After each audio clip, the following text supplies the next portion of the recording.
Mathematics, class 10th, exercise 7.1, 8th question.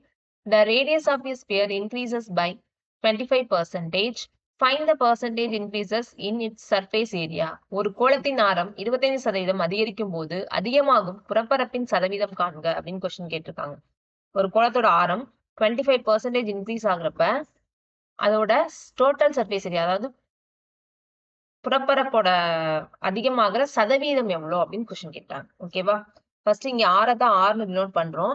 இங்க ஆரத்தோட value 25% of R. அந்த ஆர்ல 25%. அப்ப r plus 25 divided by 100 into R.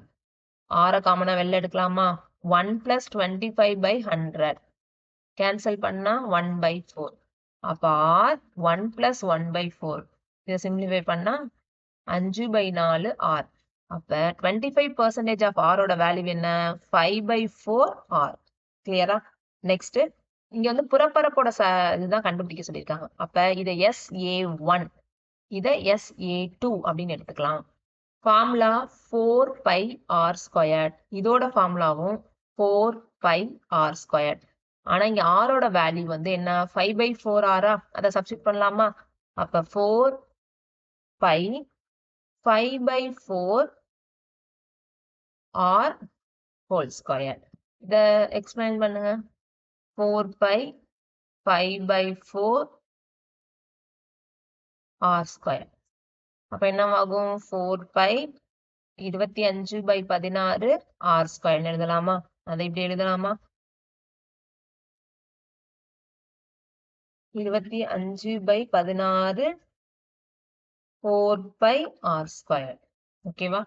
Next அதிகமாகிற புறப்பரப்போட சதவீதம் தான் 30 கொஸ்டின் கேட்டிருக்காங்க. இன்க்ரீஸ் ஆகுற பெர்சன்டேஜ் எவ்வளோன்னு கொஸ்டின் கேட்டிருக்காங்களா? அப்ப என்ன பண்ணணும்னா இங்க கண்டுபிடிச்சோம்ல அதிகமான பரப்பு, அந்த 25 by 16 4 பை ஆர் ஸ்கொயர், அதுல இருந்து அந்த 4 பை ஆர் ஸ்கொயர்டை மைனஸ் பண்ணணும். டிவைடட் பை 4 பை ஆர் ஸ்கொயர்னு தானே இருந்து இப்படி மாறி இருக்கு. இன்ட்டு சதவீதத்துல கேட்டதுனால 100. இப்ப மேல இருக்குல இருந்து 4 பை ஆர் ஸ்கொயர்டை வெளில எடுத்தோம் அப்படின்னா 25 by 16 minus 1 by 4 by r square into 100. இந்த இதுவும் கேன்சல் ஆகுமா ஃபுல்லாவே? அப்ப என்ன ஆகும்? 25 மைனஸ் 16 by 16 இன்ட்டு 100 வரும். இதை சிம்பிளிஃபை பண்ணா 9 by 16 இன்ட்டு 100 வரும். 8 2 50, 4 2 8 25. இதை மல்டிபிள் பண்ணி டிவைட் பண்ணோம்னா 56.25%. 56.25% அதிகமாகும். ஓகேவா? தேங்க்யூ.